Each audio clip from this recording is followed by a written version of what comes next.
வணக்கம். ஆகாஷவாணி மாநில செய்திகள் வாசிப்பவர் ஆனந்தி முத்தையன். தலைப்புச் செய்திகள். நாட்டின் ரயில்வே துறை கடந்த 11 ஆண்டுகளில் மிகப்பெரிய வளர்ச்சி கண்டுள்ளதாக மத்திய ரயில்வே அமைச்சர் திரு அஸ்வினி வைஷ்ணவ் தெரிவித்துள்ளார். சமுதாயத்திற்கு அளப்பரிய பணியாற்றியவர் தீரன் சின்னமலை என்று மத்திய தகவல் ஒலிபரப்புத்துறை இணை அமைச்சர் டாக்டர் எல் முருகன் புகழாரம் சூட்டியுள்ளார். காவிரி பாயும் மாவட்டங்களில் ஆடிப்பெருக்கு விழா இன்று கோலாகலத்துடனும் உற்சாகத்துடனும் கொண்டாடப்படுகிறது. மாற்றுத்திறனாளிகள் உள்ளிட்ட அனைத்து தரப்பினருக்கும் தமிழக அரசு சிறப்பான பேருந்து சேவைகளை வழங்குவதாக மாநில போக்குவரத்துத்துறை அமைச்சர் திரு சிவசங்கர் தெரிவித்துள்ளார். பிரேசிலில் உலக டேபிள் டென்னிஸ் கலப்பு இரட்டையர் இறுதியாட்டத்தில் இந்தியாவின் மனுஷா தியா சிட்டாலே இணை ஜப்பான் இணையை இன்று எதிர்கொள்கிறது. இனி விரிவான செய்திகள். நாட்டின் ரயில்வே துறை கடந்த 11 ஆண்டுகளில் மிகப்பெரிய மாற்றங்களை கண்டுள்ளதாக மத்திய ரயில்வே அமைச்சர் திரு அஸ்வினி வைஷ்ணவ் தெரிவித்துள்ளார். குஜராத் மாநிலம் பாவ்நகர் ரயில் நிலையத்திலிருந்து பாவ்நகர் அயோத்தியா கண்ட் வாராந்திர ரயில் சேவையை நேரடியாகவும் ஜபல்பூர் ராய்ப்பூர் மற்றும் ரேவா புனே இடையேயான 2 புதிய ரயில் சேவைகளையும் காணொலி வாயிலாக இன்று தொடங்கி வைத்து பேசிய அவர் நாடு முழுவதும் 1300 ரயில் நிலையங்கள் மறுசீரமைக்கப்பட்டுள்ளதாக கூறினார். மேலும் ரயில்வே துறையை நவீனப்படுத்துதல், பாதுகாப்பு மற்றும் தூய்மையை பராமரிப்பதில் மத்திய அரசு உறுதி பூண்டுள்ளதாகவும் தெரிவித்தார்.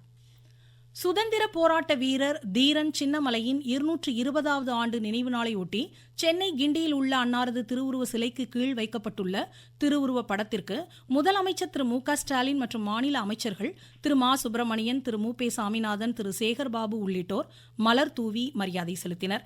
சென்னையில் அன்னாரின் திருவுருவ படத்திற்கு மலர் தூவி மரியாதை செலுத்திய மத்திய தகவல் ஒலிபரப்புத்துறை இணை அமைச்சர் டாக்டர் எல் முருகன் சமுதாயத்திற்கு அளப்பரிய பணியாற்றியவர் தீரன் சின்னமலை என்று புகழாரம் சூட்டினார்.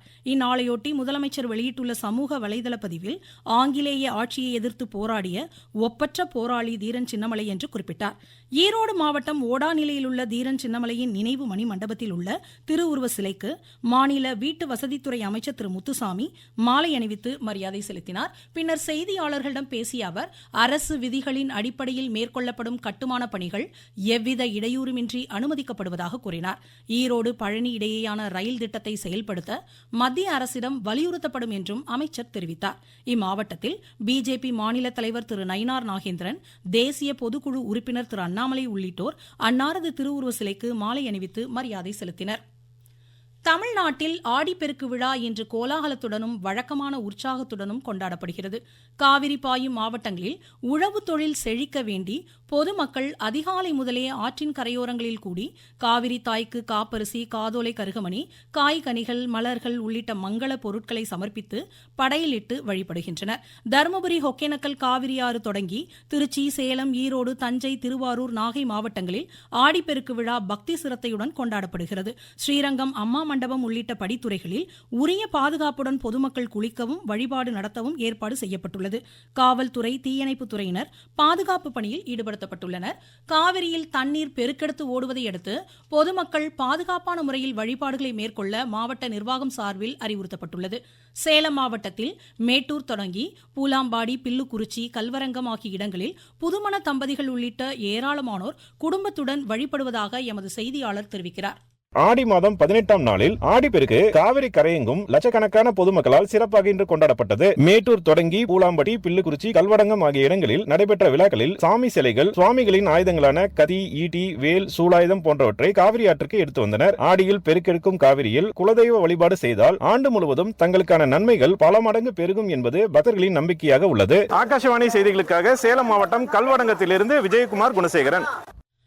தஞ்சை மாவட்டத்தில் காவிரி கரையோரங்களில் மக்கள் மங்கள பொருட்களை வைத்து வழிபடுவதாக எமது செய்தியாளர் கூறுகிறார். தமிழர்களின் பாரம்பரிய விழாக்களில் ஒன்றாக கொண்டாடப்படும் ஆடிப்பெருக்கு விழா இன்று தஞ்சாவூர் மாவட்டத்தில் கொண்டாடப்பட்டது. காலை முதலே பெண்கள் காவிரி கரையோரத்தில் காப்பரிசி, காதோலை கருகமணி, பழங்கள், மாங்கல்யம் இவற்றை வைத்து பூஜை செய்தும் புதுமண தம்பதிகள் தங்களின் திருமண மாலையை ஆற்றில் விட்டு ஆடிப்பெருக்கு விழாவை கொண்டாடினர். இதனிடையே காவிரி ஆற்றில் நீர்வரத்து அதிக அளவில் உள்ளதால் பாதுகாப்பாக விழாவை கொண்டாட வேண்டும் என்றும் மாவட்ட நிர்வாகம் அறிவுறுத்தியுள்ளது. தஞ்சாவூரிலிருந்து ஆர் நந்தகோபால். நாகை, மயிலாடுதுறை, புதுக்கோட்டை மாவட்டங்களிலும் ஆடிப்பெருக்கு விழா வெகு விமரிசையாக கொண்டாடப்படுவதாக எமது செய்தியாளர்கள் தெரிவிக்கின்றனர். ஆடிப்பெருக்கை ஒட்டி திருவாரூர் அருள்மிகு ராஜகோபால சுவாமி திருக்கோவிலில் இன்று நடைபெற்ற தீர்த்தவாரியில் ஏராளமானோர் பங்கேற்று சுவாமி தரிசனம் மேற்கொண்டனர். நாமக்கல் மாவட்டம் கொல்லிமலையில் உள்ள அரப்பளீஸ்வரர் சுவாமி திருக்கோவிலில் ஆடிப்பெருக்கை ஒட்டி சோமஸ்கந்தர் திருவீதி உலாவும் தீர்த்தவாரியும் இன்று நடைபெறுகிறது. திருத்தணி மற்றும் திருச்செந்தூர் அருள்மிகு சுப்பிரமணிய சுவாமி திருக்கோவில்களில் சிறப்பு அபிஷேகம் மற்றும் தீபாராதனைகள் நடைபெற்றன. மயிலாடுதுறை மாவட்டம் சீர்காழி அருகே பூம்புகார் காவிரி சங்கமத்தில் இந்நாளையொட்டி புதுமண தம்பதிகள் மாலைகளை ஆற்றில் விட்டு புதிய மங்கள நான் பிரித்து கோர்க்கும் நிகழ்ச்சியில் கலந்து கொண்டனர். நீங்கள் கேட்டுக்கொண்டிருப்பது ஆகாஷவாணியின் மாநில செய்தியறிக்கை. மோடி அரசின் 11 ஆண்டுகள். உலக பொருளாதாரத்தில் 4வது இடம். உலக தரத்திலான கட்டமைப்பு வசதிகள். 25 கோடிக்கும் மேற்பட்டோர் வறுமையிலிருந்து மீட்பு. 86 கோடிக்கும் மேற்பட்டோருக்கு இலவச உணவு தானியங்கள். அனைத்து துறைகளிலும் வளர்ச்சி, சேவை, நல்லாட்சி, ஏழைகளின் நலன். இதுவே மோடி அரசின் தாரக மந்திரம். வளர்ச்சியடைந்த இந்தியாவிற்கான நரேந்திர மோடி அரசின் பயணத்தில் இது அமுத காலம். தூத்துக்குடி மாவட்டத்தில் 114 ஏக்கர் பரப்பளவில் 1119 கோடி ரூபாய் மதிப்பீட்டிலான மின்சார கார் உற்பத்தி தொழிற்சாலையை முதலமைச்சர் திரு மு.க. ஸ்டாலின் நாளை திறந்து வைக்கிறார். அதனைத் தொடர்ந்து முதலீட்டாளர்கள் மாநாட்டிலும் முதலமைச்சர் கலந்து கொள்கிறார். தொழில் முதலீடுகள் தொடர்பாக பல்வேறு புரிந்துணர்வு ஒப்பந்தங்களும் இதில் கையெழுத்தாக உள்ளன. தமிழக அரசு மகளிர், மாற்றுத்திறனாளிகள், பள்ளிக் கல்லூரி மாணாக்கர் உள்ளிட்டோருக்கு சிறப்பான பேருந்து சேவைகளை அளித்து வருவதாக மாநில போக்குவரத்து துறை அமைச்சர் திரு சிவசங்கர் தெரிவித்துள்ளார். அரியலூரில் 3 புதிய புறநகர் பேருந்து சேவைகளை இன்று தொடங்கி வைத்து பேசிய அவர் பொது போக்குவரத்து சேவைகளை மக்கள் அதிக அளவில் பயன்படுத்த வேண்டும் என்று அறிவுறுத்தினார். பிரதமர் திரு நரேந்திர மோடி கடந்த 26ஆம் தேதி தூத்துக்குடி புதிய விமான நிலையத்தை திறந்து வைத்த நிலையில் அங்கிருந்து விமான போக்குவரத்து சேவை இன்று தொடங்கியது. சென்னையிலிருந்து விமானம் மூலம் இன்று காலை தூத்துக்குடி வந்தடைந்த பயணிகளுக்கு உற்சாக வரவேற்பு அளிக்கப்பட்டதாக எமது செய்தியாளர் தெரிவிக்கிறார். தூத்துக்குடியில் உலக தரத்தில் கட்டமைக்கப்பட்டுள்ள இந்த விமான நிலையத்தில் விரைவில் A321 பெரிய ரக விமானங்கள் இயக்குவதற்காகவும் வெளிநாடுகளுக்கான விமானங்கள் சர்வதேச விமான நிலையமாக உருவாக்குவதற்கான நடவடிக்கைகளும் எடுக்கப்பட்டு வருவதாக விமான நிலைய இயக்குனர் காட்வின் தெரிவித்தார்.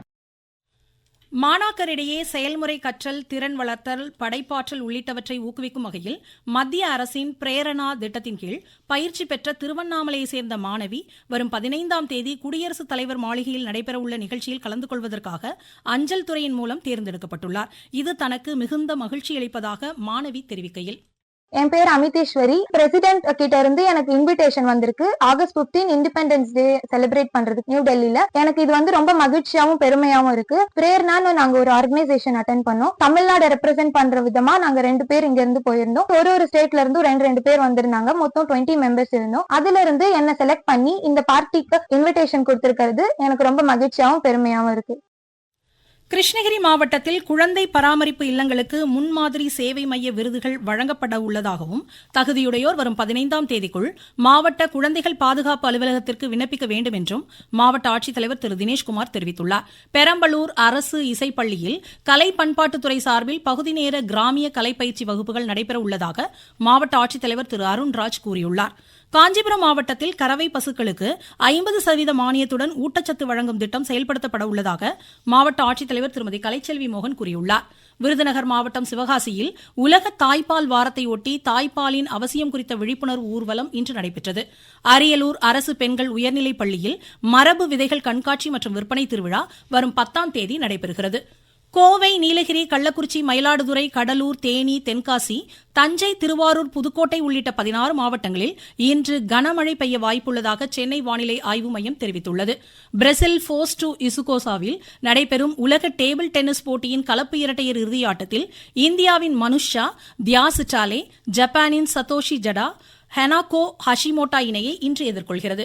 அமெரிக்காவில் நடைபெற்ற சர்வதேச சேலஞ்சர் டென்னிஸ் ஆடவர் சாம்பியன் பட்டத்தை இந்தியாவின் ராம்குமார் ராமநாதன் சந்திரசேகர் இணை கைப்பற்றியுள்ளது.